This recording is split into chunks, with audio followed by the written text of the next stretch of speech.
Hiyawan at sigawan ang arena. Parang lindol ang loob ng arena nang muling lumabas si Kai Sotto suot ang Koshigaya Alphas jersey. Sa bawat galaw niya sa ilalim, ramdam ng buong bilig na may bumalik na higante. Pero habang tumitindi ang depensa ni Kai, at halos walang makalusot sa ilalim, isang tanong ang unti-unting bumabalot sa laro, pareho pa ba ito ng Kai Sotto na kilala natin noon? Maganda ang naging pagbabalik ni Kai Sotto sa Japan B-League matapos ang kanyang injury. Sa unang bahagi ng laro laban sa Ibaraki Robots, malinaw ang epekto ng presensya niya sa loob.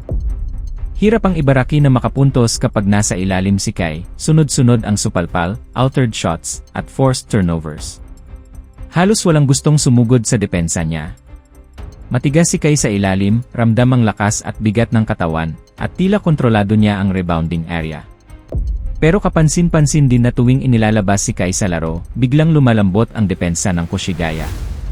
Doon sinamantala ng Ibaraki ang pagkakataon at agad na nagtayo ng kalamangan. Nangangapa pa sa opensa ang Koshigaya, habang limitado rin ang minuto ni Kai sa first half. Dito makikita na kahit gaano kalaki ang impact niya, hindi pa rin buo ang sistema kapag wala siya sa loob. Pagpasok ng second half, dito na nangyari ang hindi inaasahan. Sa isang simpleng rebounding play, natapilok si Kai Sotto. Sa unang tingin, mukhang minor ankle sprain lang. Pero ilang sandali lang, makikitang hindi na siya nakabalik sa laro. Frustrated, napahampas na lang si Kai sa pinto habang papunta ng locker room, isang eksenang nagpatahimik sa mga fans. Sa kabila ng pagkawala ni Kai, tila doon pa nagising ang Koshigaya. Gumanda ang ikot ng opensa, nakuha ang momentum, at unti-unting nakahabol hanggang sa dalhin ang laro sa overtime. Sa extra period, tuluyan ng kinuha ng Koshigaya Alphas ang panalo, isang double comeback pa ang nangyari sa dulo ng laban para sa Koshigaya Alphas. Pero hindi pa rin maikakaila ang kaba kay Kai Sotto. Delikado ang ankle sprain, lalo na't may bigat ang kanyang katawan. Mas prone siya sa ganitong injury. Kapansin-pansin din na bumagal ang galaw niya kumpara noon bago ang ACL injury.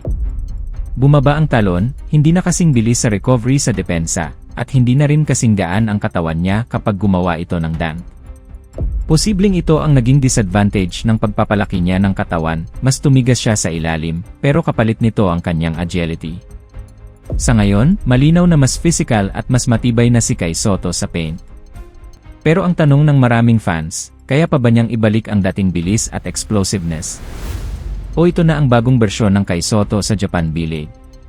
Kayo, ano ang napansin niyo sa laro ni Kai ngayon at sa kanyang pagbabalik sa Japan?